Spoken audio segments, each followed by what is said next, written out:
kalau mampang foto itu saya lihatnya sendiri. Misalnya nih baliho, saya lihat baliho diri saya sendiri itu saya nggak malu. Kekuatan itu yang saya ketika walaupun mendadak pindah dapil, maka apa yang pernah saya alami atau saya belajar dari berbagai organisasi itu saya lakukan di masa kampanye itu. Karena gini, karena politisi senior saya bilang kalau kita yang ngumpulin kan boncos ya. Harus ngumpulin, harus nyangonin. Nah. Mas Jafar apa kabar? Baik, alhamdulillah sehat. Alhamdulillah sehat ya. Alhamdulillah. Iyalah, jangan bapak lah, saya itu nggak biasa dipanggil bapak. belum gitu ya. Emang belum bapak, udah bapak juga kan?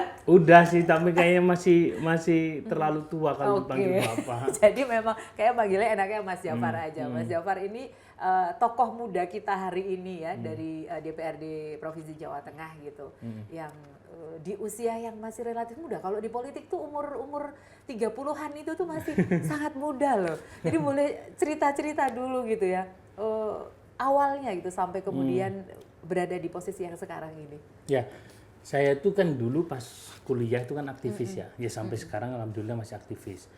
Jadi dari aktivis itu biasanya kan bersinggungan dengan senior-senior, rata-rata senior saya dulu kuliah di Jogja, masuk organisasi ekstra kampus, intrakampus juga, dan salah satu pernah jadi ketua BEM juga. Jadi interaksinya kan dengan senior-senior yang rata-rata udah di Jakarta yang pejabat gitu ya. Kita jadi dari situ aja udah terinspirasi dan outputnya. Saya mikirnya output saya sebagai aktivis harus jadi salah satu ya pejabat sehingga untuk apa ya bahasanya untuk mentasyarufkan pikiran kita ataupun gagasan kita itu lebih enak ketika kita jadi pejabat gitu. Karena saya nggak punya uang untuk membantu masyarakat, saya nggak punya pabrik yang bisa membantu masyarakat.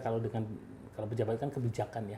Jadi Mas Jafar menganggap bahwa ketika berada di luar sistem itu membantu masyarakat itu akan sangat sulit gitu ya. Jadi mau nggak mau harus berada dalam sistem gitu ya. Gitu. Kan kalau aktivis kan dulu, kalau saya kan sering ngeritik pemerintah. Coba dong kalau misalnya jadi bagian dari kepemerintahan kan kebijakan lebih enak gitu. Daripada saya teriak-teriak terus, demo, nggak gol-gol juga gitu kira-kira. Sekarang ini juga lagi banyak gitu ya mahasiswa-mahasiswa yang mungkin juga Mas Jafar dulu melakukan yang sama juga gitu kan sebagai seorang aktivis. Tapi prosesnya kan tentu nggak mudah ya dari awalnya di aktivis kemudian sekarang berada di posisi sebagai anggota dewan ini gitu. Apakah jadi aktivis kemudian langsung ikut kontestasi ini di pileg kemarin ini atau seperti apa prosesnya?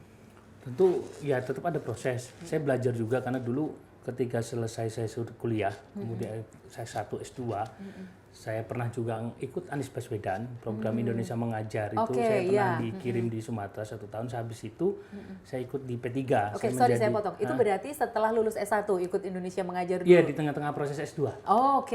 Nah itu kan saya setahun setengah tuh dari pelatihan sampai penugasan di SD di pelosok di Sumatera. Habis itu saya nyelesain S2 yang tertinggal ini, terus kemudian saya ikut jadi staf ahli di DPR di P3. Waktu itu saya stafnya ketua umum P3 Gus Romi waktu itu. Jadi belajarnya dari situ. Jadi saya menjadi salah satu staf ahli itu di sisi lain saya bekerja. Karena memang salah satu tugasnya itu adalah membuat materi, terus kemudian diskusi. Jadi pemikiran-pemikiran partai DPP, terutama ketua umum itu saya terlibat di situ.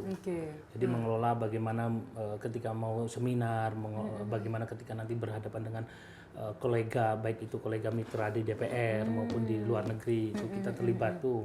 Jadi di situ saja saya belajar bagaimana pemikiran kita itu kita istilahnya ditasarufkan atau disalurkan lewat bos-bos kita lah yang jadi anggota. Dari situ kita belajar sih. Kalau jadi anggota DPR kayak gini, ngadepin konstituen kayak gini. Nah, dari staf itu saya belajar. Di 2016 akhir, 2017 awal. Berapa lama itu jadi staf? Sampai 2019. 2019. Jadi 2 tahun lah. Ya cukup lama juga gitu waktu 2 tahun itu untuk kemudian banyak belajar hal itu ya gitu. Nah, sampai 2019, kemudian 2019 apakah sudah ikut 2019 saya pernah nyalon, tapi nyalonnya itu saya memang nggak niat untuk nyalon.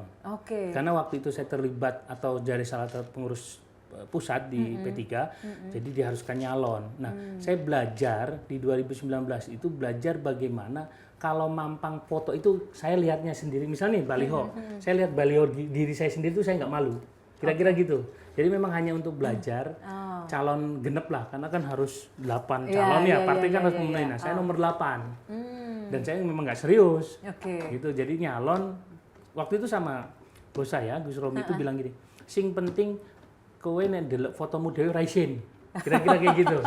Pelajaran pertamanya itu dulu ya. Jadi nyalon cuman nyalon di Jogja, nyalon-nyalonan lah. Kalau orang-orang politik tahu nyalon-nyalon calon genep-genepan.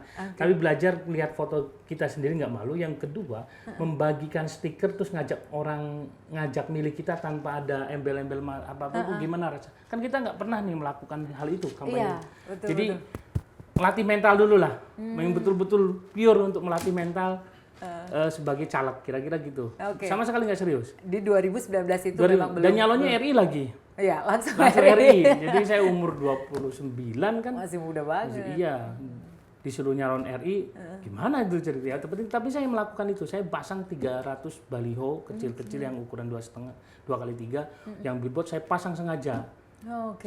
Di 2 titik di Jogja. Jadi kalau lewat itu, kalau naik mobil, fotoku sendiri, kira-kira nggak malu aja. Melatih mental aja sih.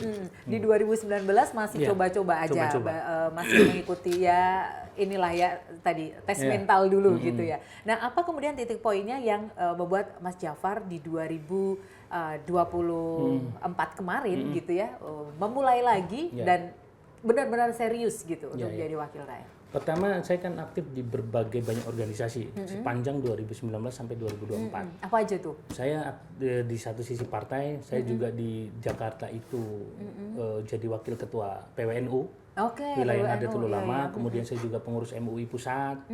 Di satu sisi organisasi kemahasiswaan yang masih saya pembina juga. Nah, di situ kan proses tuh ketemu sama banyak orang, terus kemudian menguatkan saya, niat saya untuk menjadi salah satu bagian dari legislatif gitu loh. Nah, akhirnya di 2024, maksudnya target 2024 nyalon, benar-benar mau nyalon itu di 2027 saya lakukan. Di 2023 saya lakukan. Jadi saya mulai itu tuh, mulai terjun mau dapil mana nih kira-kira gitu. Awalnya dapil kalau di Jawa Tengah mungkin kayak Temanggung, Wonosobo sama Purworejo, awalnya di situ. Jadi 2023 awal saya udah di sana. 2022.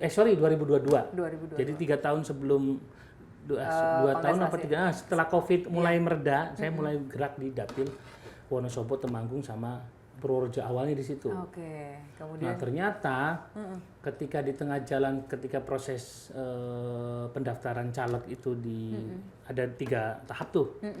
Ternyata di akhir saya sama pimpinan dipindah dapil.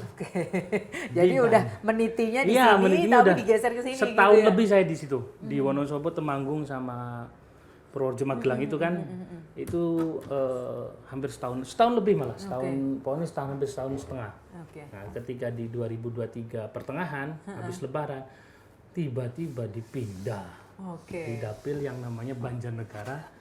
Berarti waktunya kan mepet banget. Waktunya cukup singkat, tetapi kemudian dipercaya oleh masyarakat di sana gitu ya untuk akhirnya menjadi wakil. Ada apa ya, mungkin pengalaman di organisasi yang berperan atau hal semacam apa yang kemudian memang akhirnya bisa nih meskipun dalam waktu yang singkat nih dipercaya oleh masyarakat sana. Organisasi itu kan menempa kita ya, dari sisi leadership, dari sisi manajemen dan sebagainya.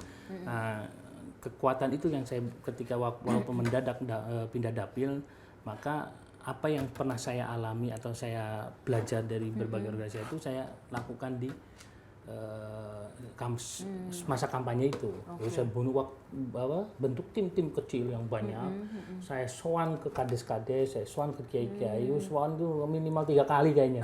Karena mereka nggak kenal saya kan, orang baru. Bener-bener baru banget. Jadi benar-benar gitu, bahkan saya melakukan kampanye pun karena waktu saya harus bolak-balik dengan kerjaan yang ada di Jakarta, saya pakai badut akhirnya. Jadi pakai badut yang keliling ke masyarakat. Jadi akan melakukan permainan-permainan. Jadi saya nyiapin tim di Kebumen sama di Banjarnegara. Itu dia keliling setiap hari itu membawa gift gitu ya, hadiah, tapi harus main. Oh. Jadi game, pakainya game, terus nah peserta yang mau ikut game kan dapat hadiah nih. Iya. Tapi wajib pakai kaos saya. Gitu.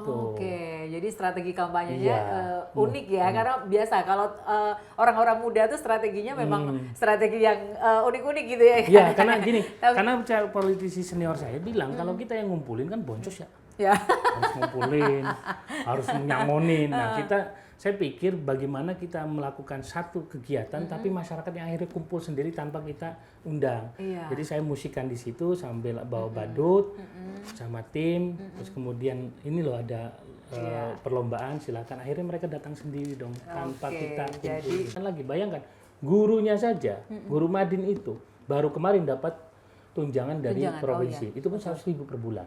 Iya. Dicairkannya 6 bulan sekali. Iya. Itu baru dari tunjangan. Beda jauh dengan PNS atau ASN yang dilindungi negara. Nah, kalau gak gudigan, ini kan mitos ya. Iya. Tapi terjadi. Iya. Orang pesantren itu kalau nggak gudigan, bukan santri. Karena saking seringnya. Kalau sakit mau kemana? Kalau dia nggak punya pesantren, kalau yang gede-gede mungkin punya pelayanan kesehatan. Kalau yang nggak, KTP-nya bukan KTP situ.